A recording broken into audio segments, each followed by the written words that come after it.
मुकदमा तुरंत दंड तो नहीं मिलता कहीं भी। भारत में ही देखो, इसी मृत्यु लोक में देखो, 20-20 साल मुकदमा लड़ते हैं, इसके बाद सजा होती नहीं होती। तो भागवतिक बहुत बड़ा शासन काल है भगवान का। अब कितने जन्मों से हम जो जो करते चले आ रहे, उसका हिसाब हम ही को भोगना पड़ेगा। क्योंकि शरीर भले बदल दिए हैं तो हम ही, तो भोगना तो पड़ेगा ही। अगर और कोई दूसरा करने वाला होता तो आपको ना भोगना पड़ता, आप ही करने वाले हो। मान लो पिछले जन्म में पुरुष रहे, इस जन्म में स्त्री रहे, उसके पहले क्या क्या रहे, तो जो जो हमसे कर्म होते हैं वो हम ही को भोगने पड़ते हैं, इसमें कोई संशय नहीं है। देखो, भगवान ने स्वयं इस बात को अपने जीवन में करके दिखाया। रामावतार में छुप करके बाली को मारा, तो वही व्याध बन करके श्री कृष्णावतार में अंतिम समय भगवान के चरणों में मारा। तो भगवान ने लीला करके दिखाया कि जो कुछ कर्म किया जाता है उसका फल भोगना ही पड़ता है। रामावतार पिछला जन्म, इस जन्म कृष्णावतार, तो देखो हुआ ना उसमें आकर के। तो हम लोग जीव हैं, जब ईश्वर अवतार लेते हैं तो ऐसी लीला करके दिखाते हैं, तो हमारे द्वारा जो कर्म होता है वो हमें भोगना पड़ता है, चाहे जितने जन्म के बाद मिले वो भोगना पड़ेगा। जैसे भीष्म पितामह जब बाण सैया पे पड़े थे तो भगवान से कहा हमें बहुत कष्ट है, बहुत पीड़ा है।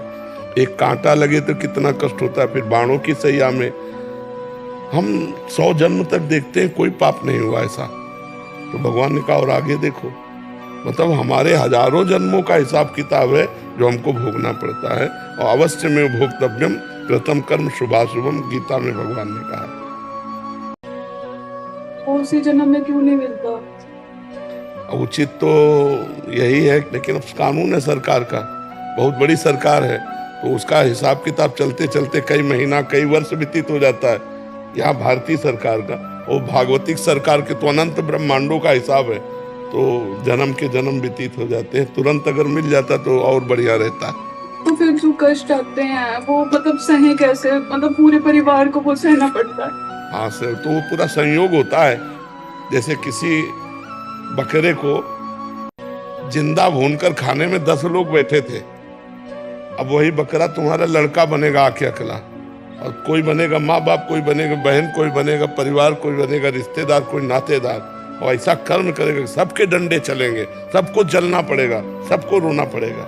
नाम जब भी करते फिर भी वो चीज सहन नहीं होती है। नहीं, अभी उस कोटि का नाम जप नहीं करते, नहीं ऐसी कोई बात ही नहीं है जो सहन न की जा सके नाम जप के द्वारा। बहुत कष्ट होता है। हाँ, अब भोगना तो पड़ेगा ही, अवश्य में भोक्तव्यम।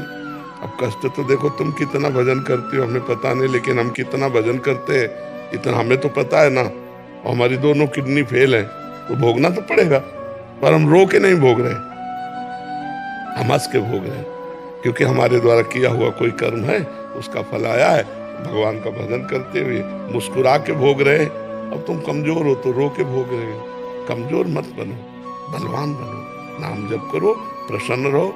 अब अच्छे आचरण करो, अब बुरे आचरण न बने, तो पीछे की खेती है हम खा लेते हैं, आगे की खेती हमारी बहुत बढ़िया रहेगी। देखो कैसे कैसे लोग पापाचरण करते हैं। लगता है कि भगवान बहुत हमें दंड दे, एक गर्भस्थ शिशु की हत्या करा देना।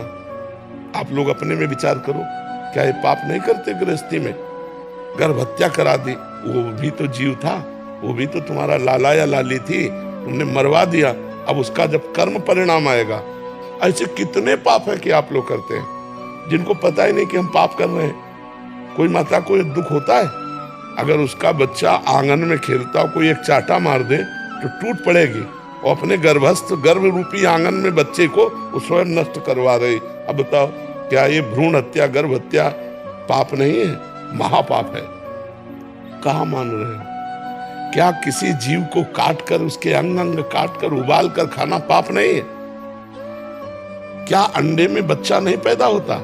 ये खा रहे हैं, वो खा रहे हैं बनवा, तो ये सब का पाप का जो परिणाम आएगा तो रोना तो पड़ेगा ही, भोगना तो पड़ेगा। फिर गाली दो नहीं उसका। राधे राधे दोस्तों, जय श्री कृष्णा। तो दोस्तों, आपको प्रेमानंद महाराज की बातें सुन के कैसी लगी? कमेंट बॉक्स में कमेंट करें, चैनल को सब्सक्राइब करें।